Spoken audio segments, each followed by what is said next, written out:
guys, what's up? This is Zach at RC Projects 1966, and I have a unboxing update thanks video. So all the stuff you see on this table, minus this over here, all this stuff was actually bought by a company, Busher Racing, my dad's company. They sponsored me and bought all this stuff for me, so big thanks goes out to them. And I wanted to show you what I got for my truck so far. So it's RPM front bumper with the skid plates, keep the chassis protected.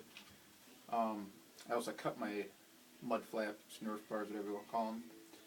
You guys know how they come all the way back. I just cut it so there's 2 bolts on there, take some weight off. Did that to both of them. And then this I'm still kind of trying to figure out.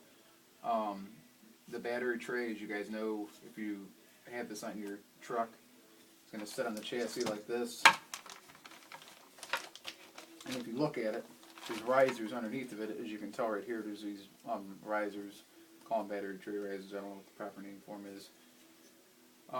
But they stick up, and if you sand those down, you can get the center of gravity down maybe another 1/4 of an inch. So I went ahead and did that. You also have to sand bolts down. So put those in vice grips, and I just had one of those circular sanders and sanded all that down, and sanded my screws down too.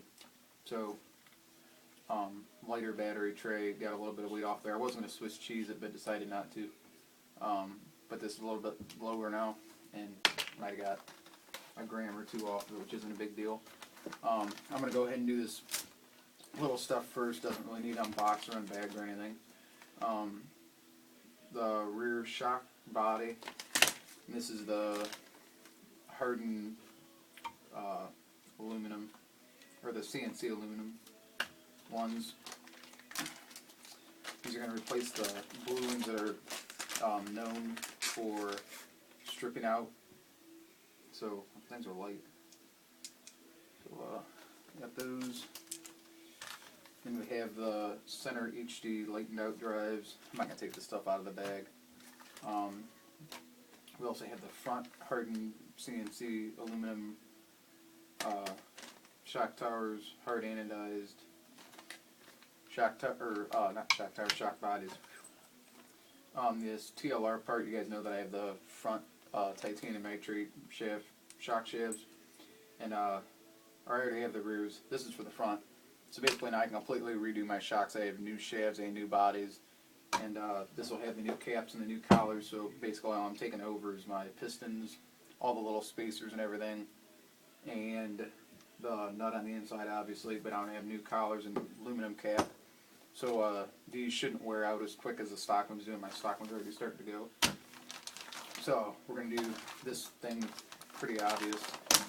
This is the off in the chassis for it. I ordered a bump, and they're the exact same. The off and the bump are the same exact chassis, just under 2 different brand names basically. All the stuff was done through Nitro House, and we actually called in and ordered it, and the phone code or the online code you're supposed to use, I think it was March or March 2013. You're only supposed to be able to use online, but the guy who we called in Nitro House was nice enough to get us to him, so shout out there goes to Nitro House for giving us that, and that will definitely bring me back in the future. Okay, so that's kind of a nice little feature that they left the screws over in the corner. These are for the diff and for that, you guys know on the stock chassis it's got the diff riser. This chassis eliminates the need for that diff riser. Those are the new screws for the diff. This is the first time I ever had any of this stuff unboxed. I didn't. I'm just going to look over this real quick. Yeah, those are for the diff riser. The chassis eliminates the stock plastic adapter plate under the center differential, so this thing, take that out, but everything else is pretty much taken over. This thing's pretty nice. I don't see any. There aren't any bulges. It doesn't look like it's bent. It hasn't been scratched or anything. Not really that it's a big deal. Oh, the fit and finish of this thing is just crazy.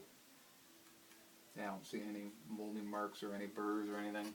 It's pretty impressive that I got that clean. So now for the possibly the most interesting part is the TLR tuning kit.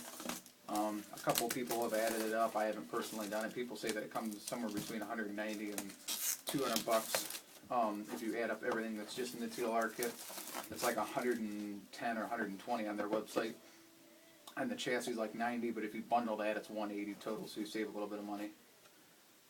So on the back, someone else pointed this out. They said that they took a picture of the stuff, which is carbon fiber and all these black pieces on a black background, which is pretty stupid because you can't even see what they are.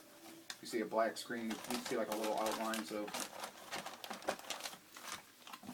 we can go ahead and set that box aside.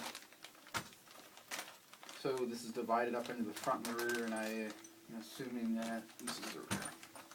Go ahead and unbag all this stuff. I'm probably gonna end up, this is gonna be a 2 or 3 weekend project for me. I like kind of taking my time on my truck, and I don't hurry through stuff just to do my dips. I take almost 8 hours just because I like to go through, and I like to thread lock all my screws when I put them back together. And so there's the front shock tower carbon fiber. It has no weight to it at all almost. And here we have the toe, the things for the toe, the hinge pin holders. It looks like we got some instructions in here too. And like I said, all the stuff here is purchased by Busher Racing, but not by me. So thanks goes out to them for sponsoring me for this. Looks like we got some decent instructions here. I'm open to see what it says. That's pretty cool. It tells you how to get these on, which direction they go. And every time I put these on, I always end up putting them on backwards or something, and then get really ticked off about putting them on backwards and can't figure it out. And then usually I go upstairs and come back down and look at it and then realize that I put them on backwards. So this has got rear blocks, and these are the inserts for that. That's what those were. I couldn't figure what those were.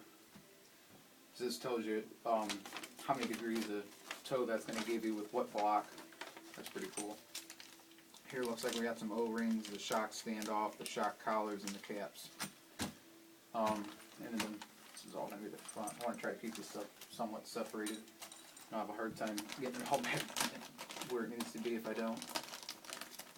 I have a front shock tower on the back, and I have one aluminum hinge pin holder and don't know where the other one is. So this is the same aluminum hinge pin holder with the same standoffs and instructions in here, I'm assuming for the same thing. This is the back shock tower. This is the front, this is the back. And then these I was pretty excited about getting, actually, as stupid as it may sound. I really like aluminum parts in the hub just because that's the part that seems to take the most abuse, is right by the tires. Anything that hits it is pretty much, that's what's getting hit. And that's what's taking the most abuse. So now we have these aluminum hubs. They're marked left and right, and take the same size bearing. So you guys for watching, and make sure to look for the installation video from all this, and see you guys soon.